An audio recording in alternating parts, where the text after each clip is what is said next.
கர்த்தருடைய பரிசுத்த நாமத்துக்கு ஸ்தோத்திரம். நான் இன்றைக்கு உங்களுக்கு சொல்ல போகிறது, வேதத்தின்படி நீதிமான் யாரு?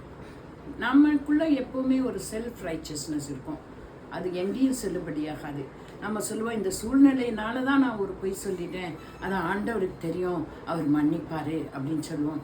இந்த சூழ்நிலையினால தான் நான் இதை தப்பை பண்ணிட்டேன், அது அவருக்கு தெரியும், அவர் என்னை மன்னிப்பார் அப்படின்னு சொல்லுவோம். ஆனால் அது அப்படி இல்லைங்க. வேதத்தின்படி யார் நீதிமான் அப்படின்னு சொல்லி நான் வேதத்திலேருந்து உங்களுக்கு ஒரு வசனத்தை சொல்கிறேன், கேட்டுக்கோங்க. எசேக்கியேல் 18:9. எசேக்கியேல் 18:9 என்ன சொல்லுதுன்னா, என் கட்டளைகளின்படி நடந்து என் நியாயங்களை கை கொண்டு உண்மையாயிருப்பானாகில் அவனே நீதிமான். யாரு நீதிமான்? கட்டளையை படி நடக்கணும். ஆண்டவர் கட்டளை கொடுத்துருக்காரு. நிறைய பைபிளில் வாசிச்சிங்கன்னா கட்டளைகள் அதிகமாக இருக்குது.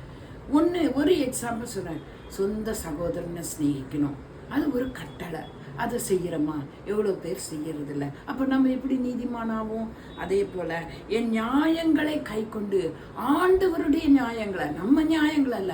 ஆண்டவர் சொல்கிறாரு, தீமை வெறுப்பது நல்லது, பணத்தை ஆசைக்கூடாது, அதை போல் நன்மைக்கு நன்மை செய்வது எல்லாரும் செய்வான், தீமைக்கு நன்மை செய்யணும். இப்படி அவருடைய நியாயங்கள் இருக்கு. அந்த நியாயங்கள்ல நம்ம இருக்கிறோமா? அது போல நம்ம செய்கிற எல்லாவற்றிலும் உண்மையா இருக்கிறோமா? மாய்மாலமா இருக்கிறோமா? உண்மையா இருக்கிறோமா? இந்த 3 திங்ஸ் இருந்தானா you are called as a righteous man. அப்பந்தான் நீதிமான். இதுதான் வேதத்தின்படி அவன் தான் நீதிமான். அவன் பிழைக்கவே பிழைப்பான் என்று கர்த்தராகிய ஆண்டவர் சொல்கிறார். யார் சொல்றாருங்க? இவன் பிழைச்சுவான். இந்த 3 காரியங்கள் இருந்தா அவன் நீதிமான் எனப்படுவான், அவன் பிழைத்து கொள்வான். எப்படின்னு ஆண்டவராகிய கர்த்தராகிய ஆண்டவர் சொல்லுகிறார். இப்போ நம்மளை ஆராய்ஞ்சு பார்ப்போமா? இந்த 3 நம்மகிட்ட பர்ஃபெக்டாக இருக்கா, பூரணமாக இருக்கா? We surrender ourselves to Jesus. ஆண்டவரே, எங்களை பூரணப்படுத்துங்க. உம்முடைய பார்வையில் நாங்கள் நீதிமான காண எங்களுக்கு கிருபை செய்ய வேண்டுமா?